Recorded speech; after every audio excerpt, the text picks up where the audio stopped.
Welcome back to Rides and Drives Team Radio. I'm Kaz. I'm here with Harvey. We have both just watched the Firestone Grand Prix at St. Petersburg, the first IndyCar race of the season, and we, as always, have so much to talk about. Yes, we do. First of all, it didn't disappoint as an opening race of the season. I think we had a really good race with a lot of great stories in it, and so I am excited about the way it came out, and I can't wait to talk about this and dig into it a little bit here. Yeah, it was a whole lot of fun, a lot of action up and down the grid, a couple of surprises, some pretty big bombastic moments. But just to do a quick recap, 100 lap race won by once again Alex Palou. Yep. It feels like we picked up right where we left off with this guy, maybe even a little bit better. Well, this was the largest margin of victory in the history of this race. So, for him to come out of the gate like this, and I talked to him on the grid beforehand. I mean, I went and you can go to my Instagram and see the interview with him there.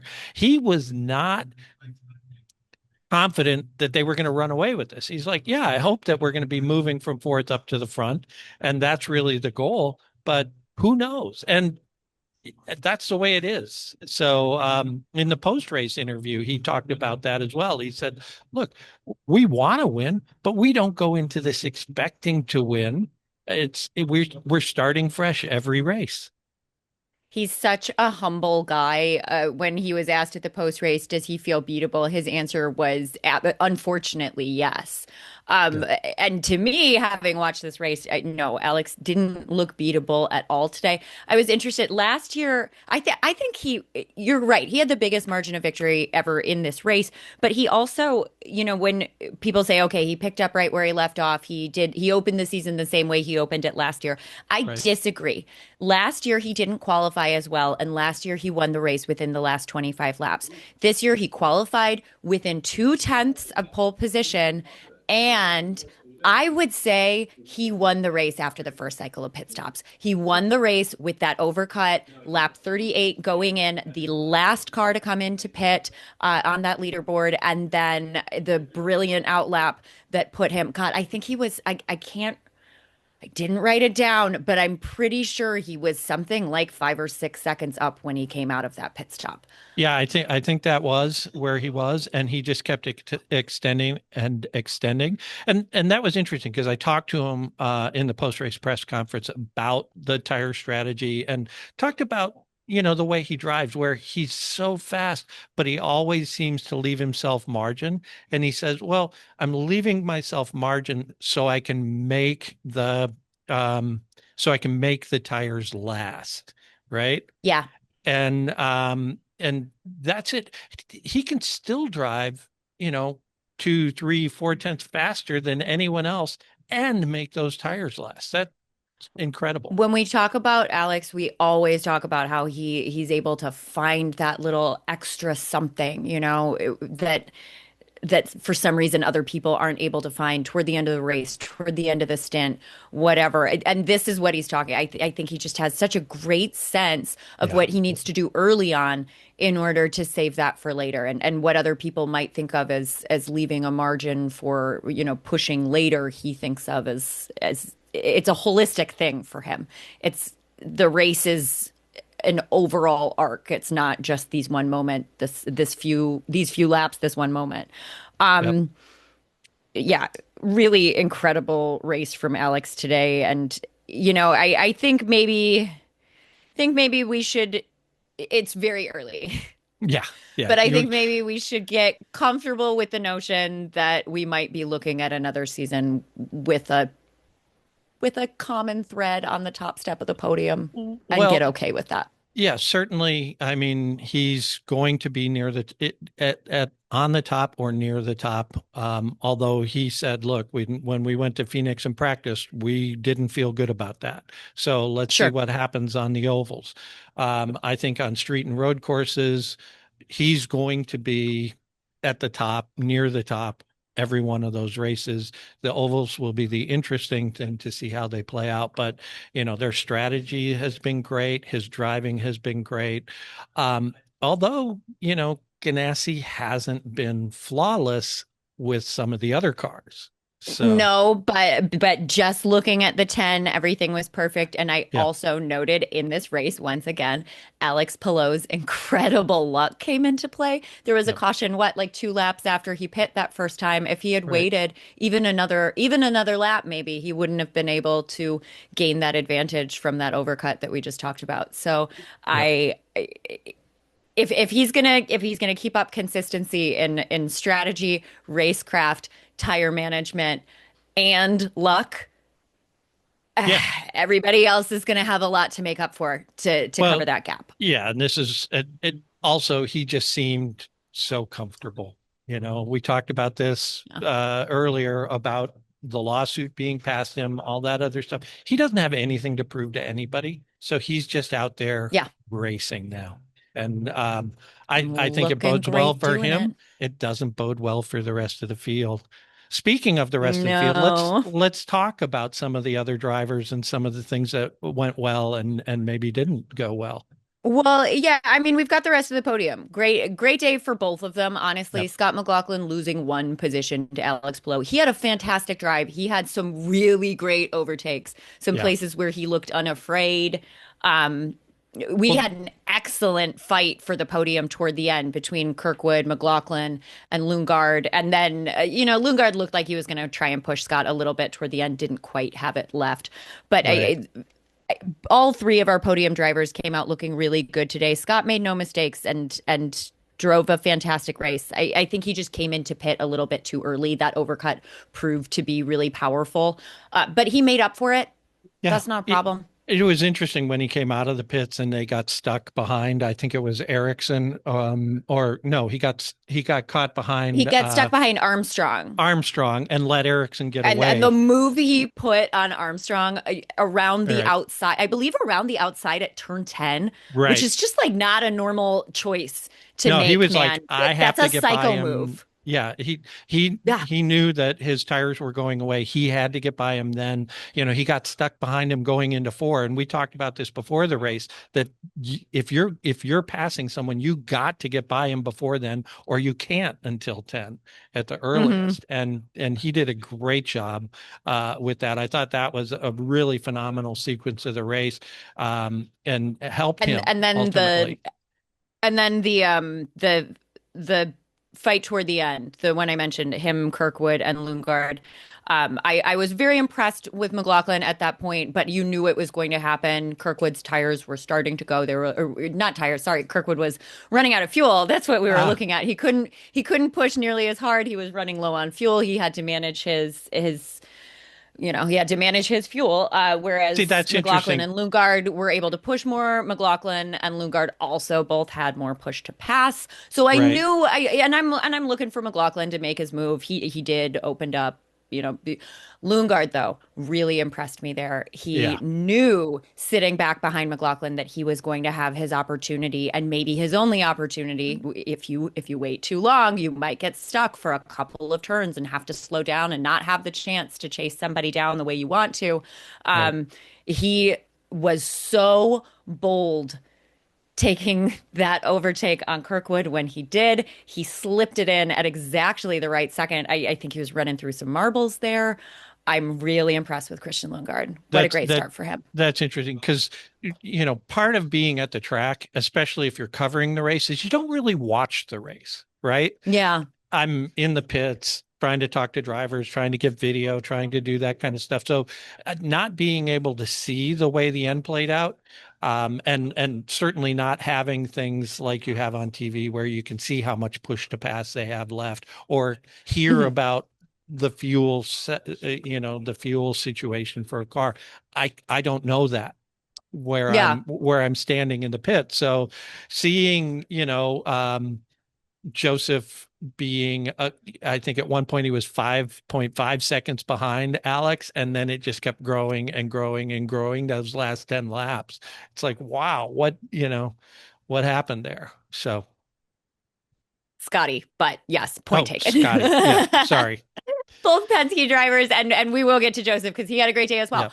Yeah. But while we're talking about what you experienced in the pit. Let's take a brief moment after the podium and just talk about our race day experience. What was it like to be there, Harvey? Well, first of all, it was great because, I had full credential access. So I had access to pit lane, I had access to the grid. Um, and this is where you start to see the differences between the drivers is Mhm. as they're starting to get ready to race.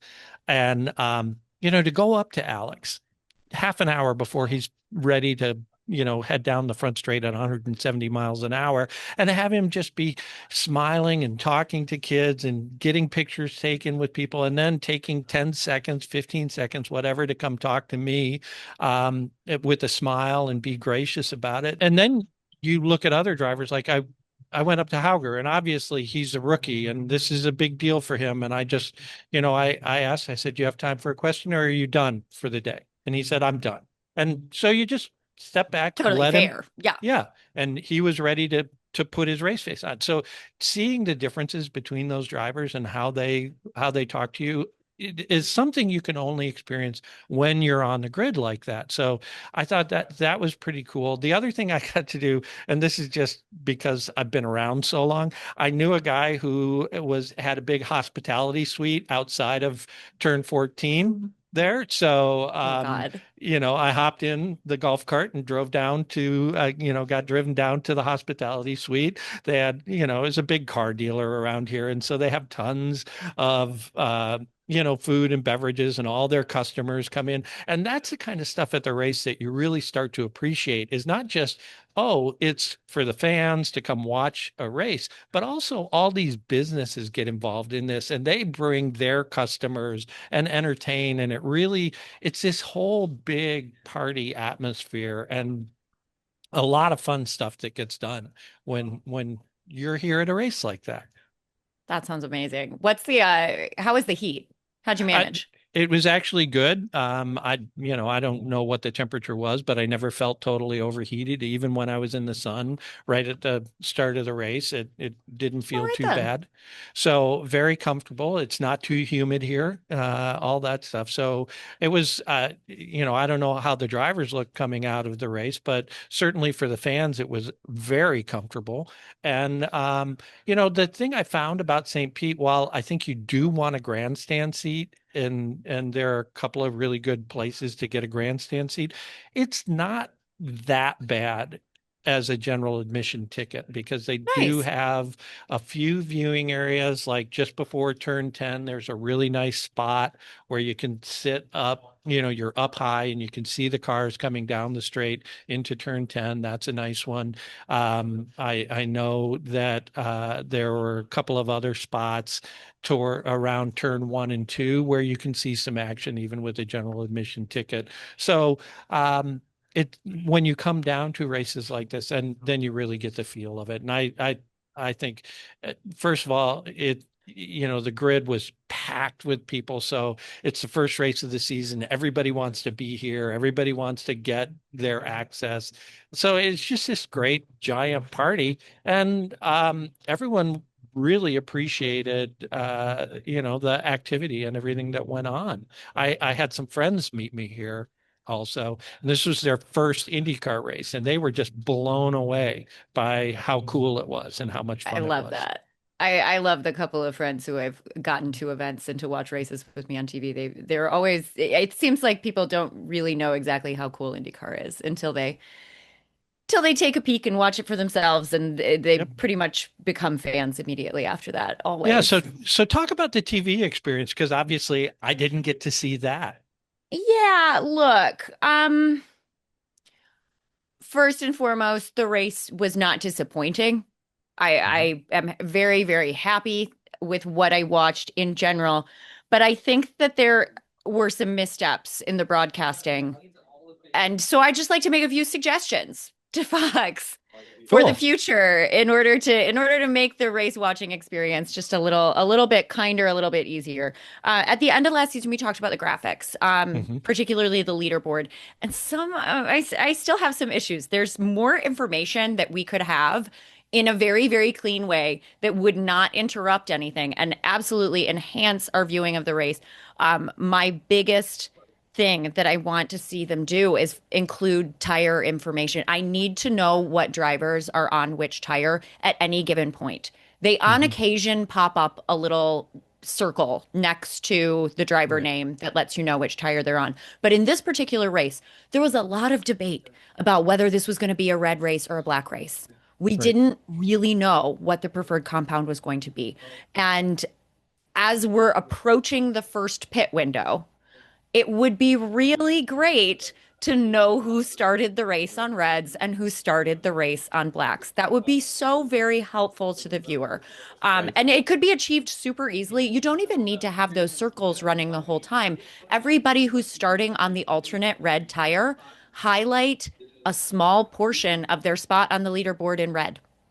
Right. The rest of the leaderboard is already black, so you don't have to do anything for the cars who started on the primary. Just a little red highlight to let Huh. me know that they're on the alternate tire. That would be fantastic and so incredibly helpful. There are more things that I think could be included in the graphics, but I don't need this to turn into a 30-minute rant about why the graphics aren't perfect. So Sure. we'll start there. I will also say they need to find a way, to, especially toward the end of the race, to incorporate letting us know how much push to pass people have left. There were only a Yeah. few fights toward the end, so they were able to show us, you know, individual information as we were watching the fights, but I think it can be included in the leaderboard. I'd like to see it Right. there. I think something else Fox didn't do particularly well was time their ad breaks. There were a couple of occasions, and I'm able to watch the Sky Sports feed through some Right. creative negotiating. But let's leave it there. So I don't have commercial breaks, but I'm on Zoom watching with a couple of friends, and they're telling me that Fox is at commercial break while I'm watching cars in pit lane. Right. I know sometimes cars are going to come in as a surprise, but But commercial yeah, breaks why? close to pit windows are a bad idea. Yeah. Within Yeah. 10 laps of a pit window, because you're going to have people coming in early and you're going to have people coming in late. And I think that they could have been smarter about the timing of the commercial breaks. Speaking of things going on during pit windows, during the second pit window, and we're all, around lap 60, Right. everyone's getting really excited because we're kind of going back to that parade. Everybody's driving a little bit conservatively, trying to be safe into their final pit stop. And we know that around lap 70, things are just going to get wild. And we can't wait to see what happens as cars are coming out of their final pit stops. They start interviewing Jameis Winston instead of having Why? the announcers talking and helping us to keep track of what's going on. And then they let Jameis Winston's kid, who is probably about 5 years old, talk for a solid 2, 3 minutes. Cute kid, Yep. big racing fan. I'm sure he had a great day. I love that for him. But during lap 73, 74, 75, when Right. we're closing out that final pit window, I want to be hearing Hinch and Bell and Buxton Yeah. talking us through the pit stops. But that Why are that we makes talking sense. to a 5-year-old? The child interviews should be reserved for before and after the race entirely, from my perspective. But I'm willing to. Okay, we're on lap 20. Right. A lot We've of made it race through left to our early go. cautions. There's a lot Yeah. of race left to go. Great. Let's talk to Jameis Winston's kid. Why are we doing this on lap 75? That was Right. a really large source of annoyance to me personally. So Interesting. Fox, I love the product. I thought the announcers in general were quite good. They were Yeah. insightful. They had a lot to say. Seemed like they're having a good time watching. So that was all fine. But I just think that there were some really pretty basic errors that couldn't be avoided and corrected easily. So Fox, don't take this as criticism. Look at this as a suggestion for improvement. Please, We'll tag them, and we'll please. also create a short out of this and make Yeah, sure please that do. they get the the Put it the places. the message. Sure. But But outside of that, look, still a great day. I had a great day. You did. Our podium yeah, had a great day.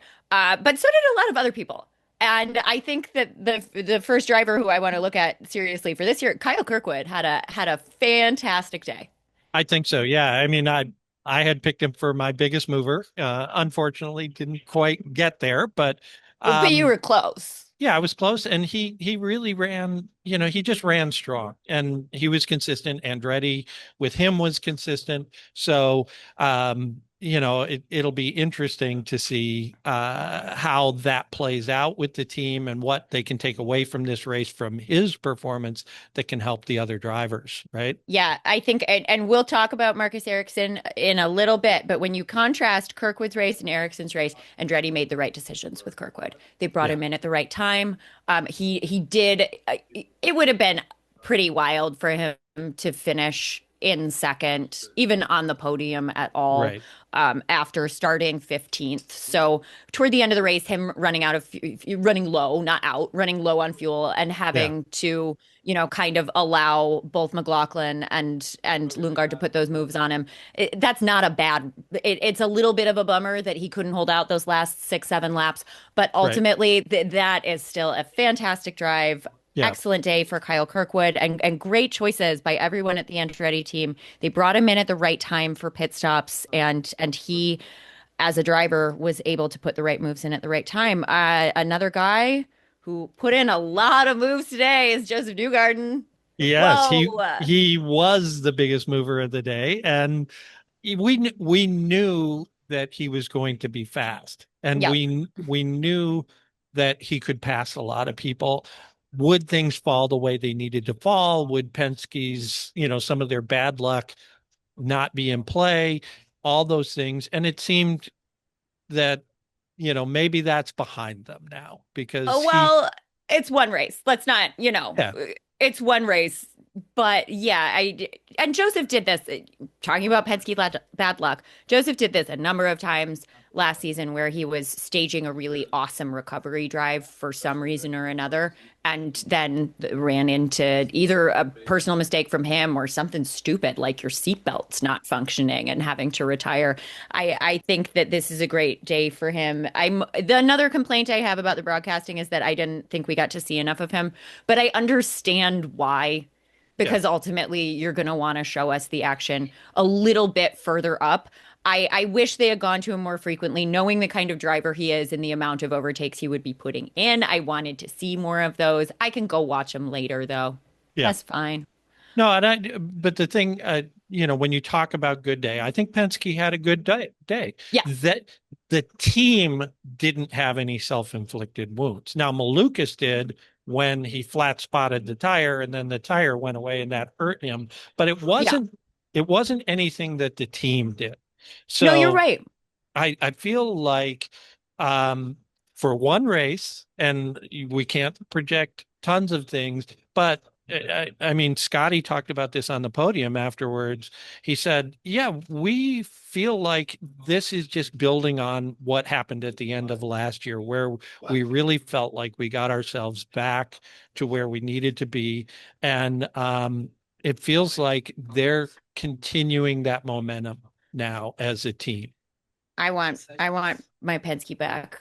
I know that they're, in some people's opinion, that they're super hateable. That's what I love about them. Well, I that's I can't I can't have a good series. Villains are the most compelling characters in any piece of media.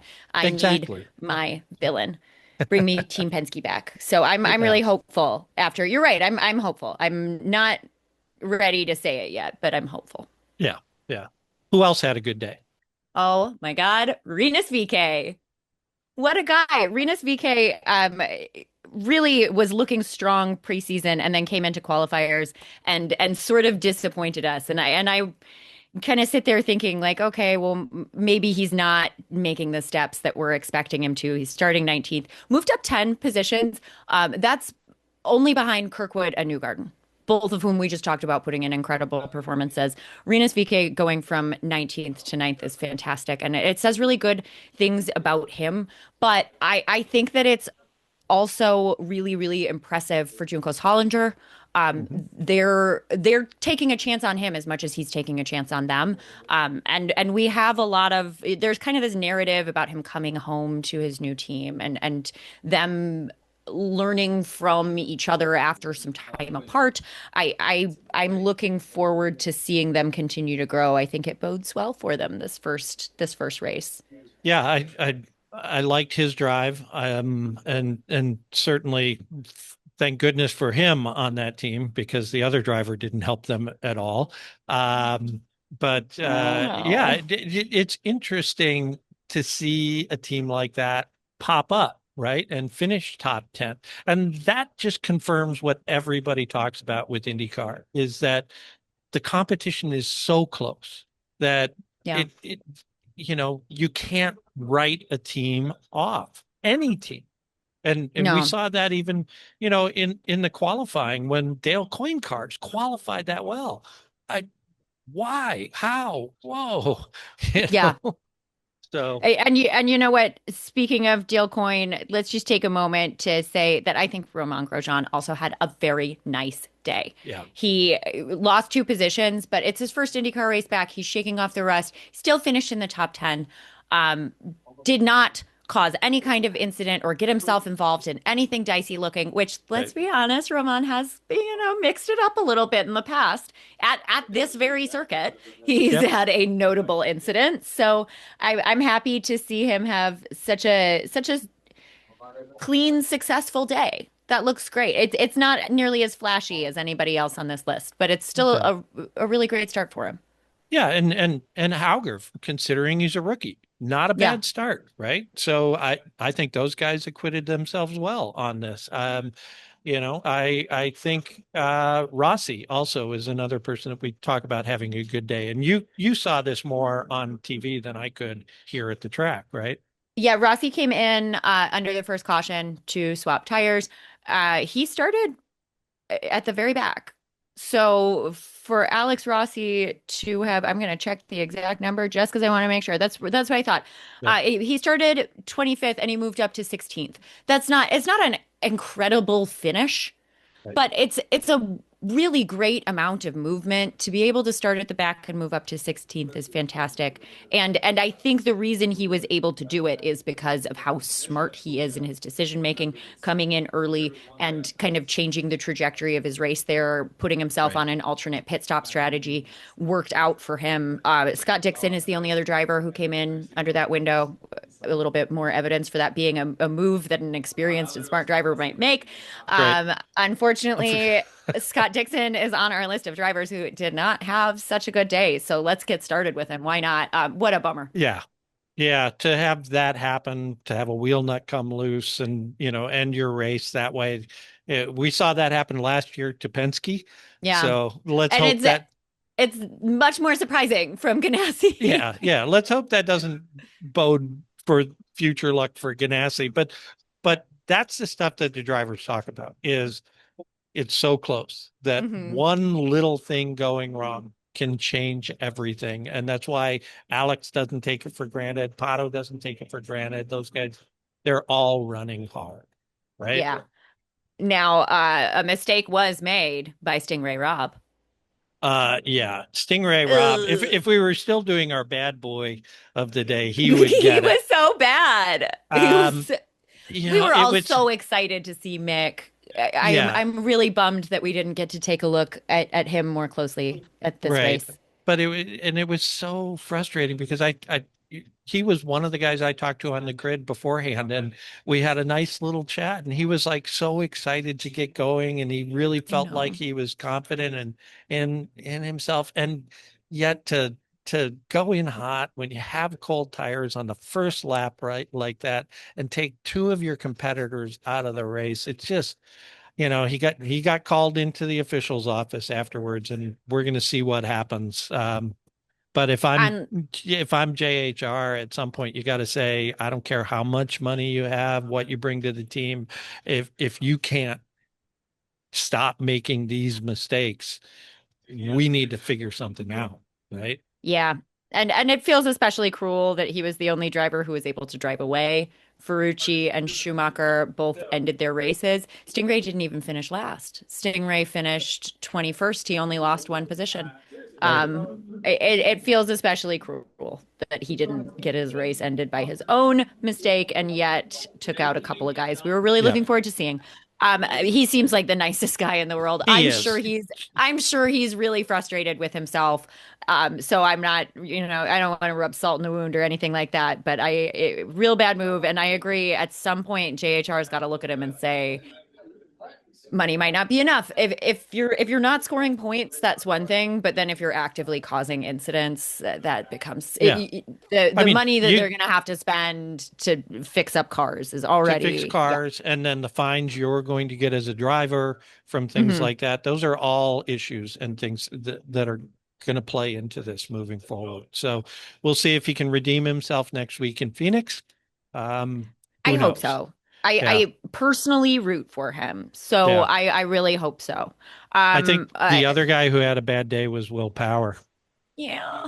I mean, to have him crash in the same place he crashed in FP, in practice two. Have you had a chance to really look at it? It's nearly frame for frame Yeah. identical. Yeah. I saw it. It's a near perfect replica of the mistake that was made yesterday. Yeah, I saw that. And he talked, I guess I saw the interview with him afterwards because I happened to be in the media room at the time. And he said, yeah, the exact same thing happened. The car did the same thing. He's talking about something in the braking that didn't feel right or didn't work to his liking. But, Yep. he's got to figure that out. Whether it's the car, whether it's him, it, Unfortunately, he's in a position where he doesn't, he got 8 laps in at practice. right. Of course, he doesn't have the braking fully under him. And then today, he was only able to run what, 55 Yeah. laps And I'm glad out they of did that. 100. I'm so glad they put him back out That was just to give him a chance. super smart by the team because what they're doing now is prepping for Arlington, right? Yeah. They got the Yeah. car back together, put them on the track, get some laps, get yourself comfortable. Let's get the data. Let's talk Hmm. about what works and what doesn't. Let's fix it so when we get to Arlington, we can be competitive. And he can be Forget competitive. I mean, Arlington, Phoenix beforehand. He can be competitive well, on ovals just as oh, well as street yeah, races. the oval car I'm not worried about because the balance is different and the Okay. arrow is Fair different and point. all that stuff is different. So I think oval they should be fine, whether they'll be, top five fine or just we can run competitively fine. That'll be there. It's these street courses and really understanding where the breaking points are and the brake balance and things like that. So he doesn't understeer and have moments like that. Fair point. Yeah, I'm glad they sent him back out. I worry even still, though, that 8 laps of practice and half a race is just already put him so far behind when he has so much to catch up on already. Will is dedicated Yeah. and adaptable, and I firmly believe he'll get there. I'm hoping it'll be sooner rather than later. So this race was a bit of a disappointment from a fan perspective. Yeah, But I think if you're a fan of willpower, was a super frustrating weekend, and hopefully doesn't you know mean anything mean anything moving moving forward. forward. Right, right, Yeah. right. I also think, yeah, I also think today was a little bit less disappointing for some other drivers, and yet still a bit of a bummer. David Malukas, we talked about earlier, the Yeah, shredded tire was a real bummer. Put a flat spot in. The team, once they realized that that flat spot was there, could have brought him in, but he yeah, had 20 laps left on his pit window at that point. yeah. I get, I get why You got to assume that if it's just a flat spot, it shouldn't be a huge problem like that. But I don't it know looked what kind. really uncomfortable for him to Yeah, drive. It was yeah, bumping around quite a bit. The announcers were talking, and I was thinking, putting 20 laps in while your butt's hitting the ground like that looks really uncomfortable. But you can be uncomfortable for 20 laps if that's what you right, have to do to save your race. And Malukas was willing to do that, and unfortunately, it shredded. I will say, at one point, he was down a full lap, and yet he managed to finish 13th. I don't think Malukas should look at this day as, it's a bad day in the sense that you've started fifth and you've finished 13th. right, But his performance was overall quite positive. And I think right. he should leave this race feeling really, really good. His Yeah. team didn't really make a mistake. It was just a fluky happenstance situation, and he did a great job to come back from it. So, No, I Bad-ish. agree with you on that. Yeah, and then the Marcuses. So Oh, our had Marcus's. they had tough days.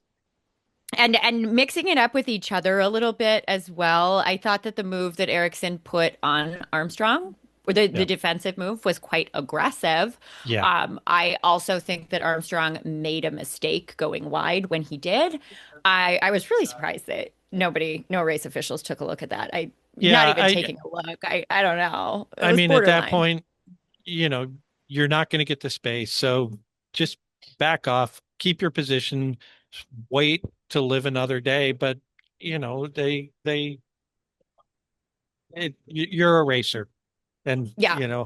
what did Senna In the say? moment, If you see a gap and you don't take it, you're no longer a race driver, right? yeah. So I think it's especially disappointing from Armstrong, who, a couple of reasons. First of all, he's talked a lot about wanting to find moments to really be great, not just be consistent, but find moments to be great. And today he had a couple of opportunities to do that and was yeah, and missed out on both of them.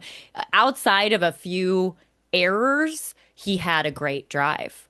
So it's yeah, it's frustrating to see him not take those steps that he talked about wanting to take, that throughout testing and practice he looked like yeah, he might be able to take. And then for Ericsson, his team pulled him in too late. yeah. What a bummer.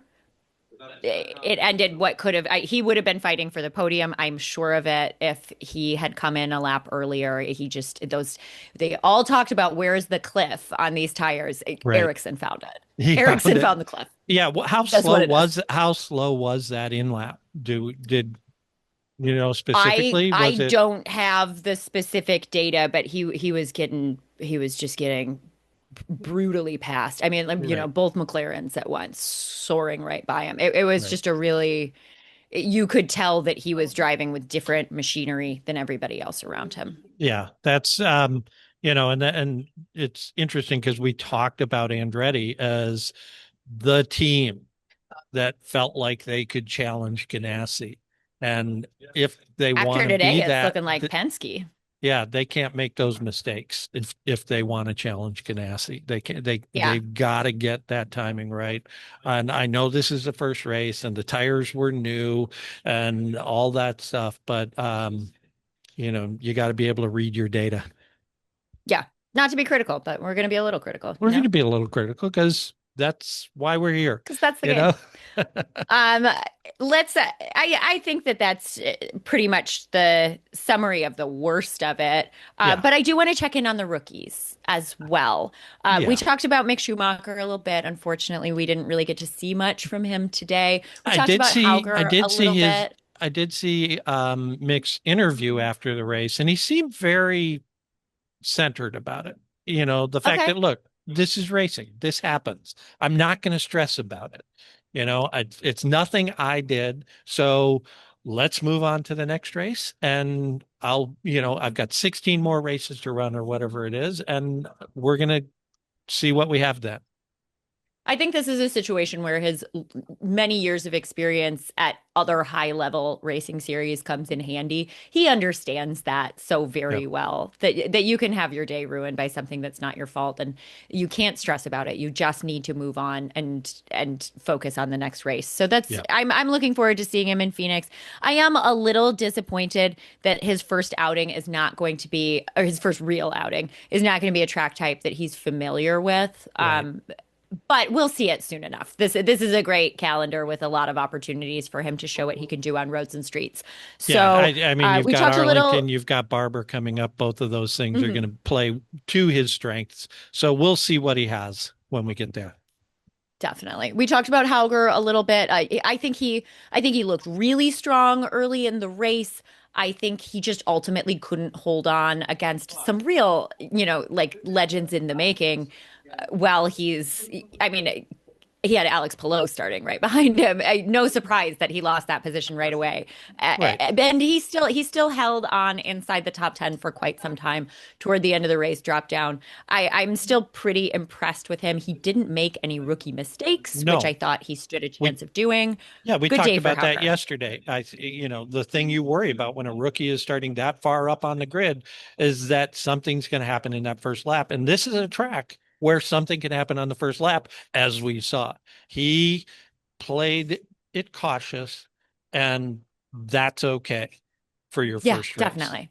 right? Definitely. Bring the car in, score some Yep. good points. And he did. He scored some great points for Dale Coyne.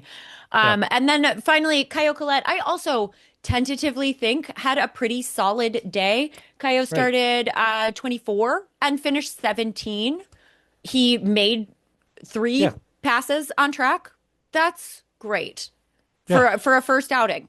No, Yeah. nothing Again, notable. Also, I want to say that Caio's livery looks really cool. I really like it. yeah, he brought that car in clean. That's Yeah. again for a rookie starting at the back of the field, past three people, bring your car Don't in do anything clean. crazy. Great. Don't try and be a hero right off the bat. Just make some good smart passes and bring your car in clean. Score some points for your team. He did Yep. that. That's great. Fantastic. Yeah. And then the other thing that was interesting this race is the engine situation, I think turned out shockingly well. We were so afraid this was going to be Honda, Honda, Honda, Honda, Honda on, After the qualifiers, I top was of the almost grid. certain it would. After Yeah. not even just qualifiers, testing at Sebring as well, which is meant to simulate St. Petersburg. I really thought we were going to be looking at a season where Honda was very dominant on street circuits. I am thrilled to see that the top 10 is five Chevrolets, five Hondas. And even better than that, if you swap Alex and Scott, you Yeah. get Chevy, Honda, Chevy, Honda, Chevy, Honda, Chevy, Honda. Right. So it's yeah, That is amazing. right. It's not like the top five were Hondas and the next five were Chevys. They Hmm. were intermixed in there. So I think what we're going to see is throughout the season that the engine won't make as big a difference as it did certainly early in last season. We've all been speculating about that. You can't know anything until the green flag flies. And guess what? We found out today that We're in for Chevy, some we're, excitement. we're in for some action, keeping these guys close. The other interesting thing was the tires. Obviously, tire strategy played huge in this race, having to run two sets of the alternate tires. And it was especially interesting for me because I got the chance to interview the director of engineering race for Firestone Racing yesterday. We've got that up on our YouTube page, so you should go check that out. But she talked about the what goes into making those tires, what the difference is between a primary and alternate tire, how the compounds change, how they design these things for the different tracks and all of that. So there's a lot of learning going on, but they're the same way. They can make these tires, they can do the testing, they can prep all that they want, but until they get them on track in a race On race day. situation, they don't Yep. know either. So, I think a good day. It was a good day for Firestone today I as I well. think it was two tires were interesting today. And that's what you want out of race tires. You want there to be a notable difference between the primary and the alternate to the extent that the strategy for when you put on which one really genuinely matters. You also want them to be kind of close enough that there isn't an obvious solution. That Right, there's not, oh well, we had about half the grid starting on primary, about half the grid starting on the alternate. It right. was there was a large debate at the beginning of the day about whether this was going to be a red or a black day. Um, I Well, and I the interesting thing is for Alex, it didn't matter.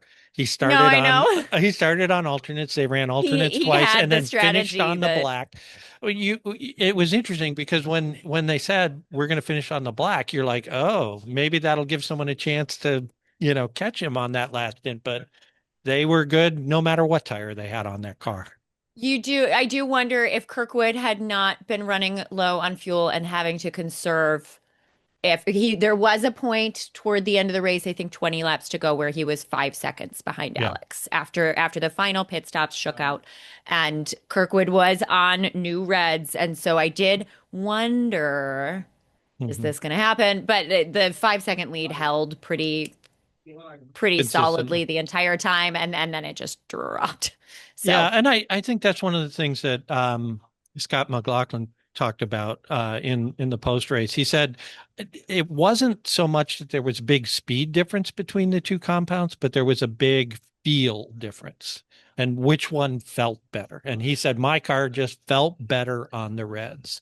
So watching the race on TV, I truly was noticing not too much difference in times, and part of that is because a lot of who I'm looking at is the leader, which is Alex, and I'm seeing him not lose any time when he puts on the black tires, and you right. can't use Alex Palou as a barometer for what the average IndyCar driver is going to do, but No, that's but true. the feel of the car matters just as much as the speed. And I mean, everything down to drivers are going to make more confident moves Right. when they're feeling stronger about the car. I Yeah. don't know if Lundgaard would have felt confident to make that final move on Kirkwood when he did if he Sure. hadn't had the right tire set on. So Yeah. Yeah, so great day at the track. We learned a lot about the drivers. We learned a lot about the teams. So moving into Phoenix, now we get to learn about where they stand from an oval standpoint. And that's going to be exciting. I've said this before on this podcast. I am so excited about the way IndyCar scheduled this season to have such a great balance between, I mean, we didn't get an oval last year until the Indy 500. Right. So happy to have one early on in the season. I love ovals. All right. We do have one final order of business, and it is to go over our victory lane scores, Harvey. So, just a quick recap. We are predicting podiums, we're predicting biggest mover and biggest bust, and we're predicting a plot twist that Harvey and I gamble points on. You can go back to our qualifiers predictions podcast to get our, full reasoning for why we made the picks we did, but we're just Right. going to go through our points as of right now. Third place, Harvey, who did you have on the third step of the podium? I had Marcus Ericsson on the third place of the podium, which didn't work out so well. And I had little Davy, and he didn't make it there either. So no points for either of us for Right. third. Who'd you have on step two? I had Alex because I couldn't put him on step one. I know, Uh, because I got to go so first. I got a point for that. And I had Scott McLaughlin. I thought he was going to have a strong race. I just thought that it's Alex. He's gonna take first. Right. Any other time Scott maybe could have, but Alex is gonna win. I get So 2 points points because in your I have column. Scott Yep. on the podium and in the correct position. And who did you have winning? I had Scott winning because I couldn't Because you pick had to. Alex.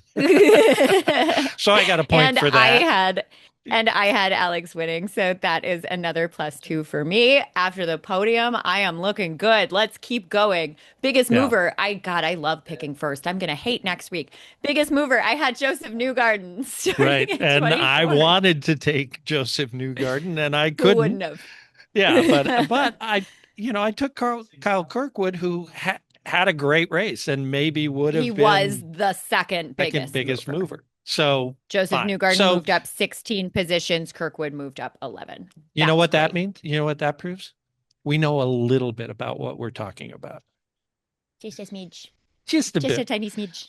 What So we don't know much about is who's not going to do well. I chose Dennis Hauger as my biggest bust. I felt a rookie starting up at third might be a little dicey. Like I said, he moved down, right. but he did not bust by any means. He had No. a really great race and didn't lose that many positions ultimately when you consider the situation. So I get no Yeah. points for that. Yeah. And my bus didn't bust either. So, Yeah, you little know. Davy, like we talked about, I actually thought you were going to get this one Yeah. early on in the race, Well, actually, but he no, recovered no so one was going beautifully to get this because of Dixon.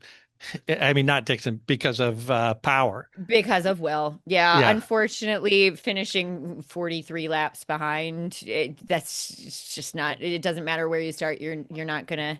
Yeah, Well, yeah. unfortunately, Will was the biggest bust of the day, and such a bummer. Yeah. He's a guy Yeah. you just love to root for. I really, really hope he comes back strong in No, Phoenix. so All right. Davey did fine. He had Maybe did a fine. solid finish, but it wasn't, what he would hope for, like we talked about. So plot And twist, yep, then we've got our 2 plot points on twist. the line for both of us. We both chose to gamble 2 points on our plot twist. Mine failed lap one, turn one. I Yeah, predicted that Stingray Rob would make the top 15. I knew that that was nuts because that would mean him moving up 5 positions, which is not really something we typically see from Stingray. right, Um, he finished 21st. I'm gonna eat 2 points on that one. So right. my Yeah, my podium predictions look. I'm extra glad to have them now, I guess I should say. that's right. And I predicted that the Meyer Shank cars would finish ahead of both Dale Coyne cars. And for a while, it looked like that might happen, but it And you didn't. know what's so interesting is you can kind of point to that move that one Meyer Shank driver put on the other as the moment when you lost Yeah, those 2 points. yeah, exactly. If they So had played nice, maybe the I calls win. are coming from inside the house, Meyer Shank. All right, so we're both losing 2 points for our gambles. With Right. my 4 points from the podium, my point for Newgarden moving up, and my -2 on my gamble, I'm still sitting at a very healthy and solid 3 points after week one. And with my 2 points on the podium and my -2 points for my plot twist, I'm at zero. So It's a we goose egg. the goose egg, but I get to pick first next week. And I think that's a huge advantage. So we'll see how that goes when we get to Phoenix. I'm hoping it's only an advantage, like week to week situationally. I feel this week had some really obvious choices, Yeah. Well, we'll and I see made what them. you did, and we'll see what happens when we get to the Oval. But we'll talk about that on the Thursday podcast. We'll do a little preview of Phoenix, and we'll talk more about that. But for now, let's just any final thoughts about St. Pete before we wrap up and I get on the airplane home. I want to echo that I think this was an exceptional way to start the season. A couple of complaints about the broadcasting, but easily fixed. There is this race got me so excited for the remainder of the season, starting with Phoenix. So let's go, everybody. Let's get ready. If you are excited to get started right away, we do have a little bit of a write-up about Phoenix Raceway on our website, ridesanddrives.com. So go ahead and check it out before we preview it on the podcast on Wednesday. You can do a little bit of reading. There you go. So for Rides and Drives Team Radio, I'm Harvey and she's Kaz, and we will see you next week from Phoenix. Drive safe, everybody.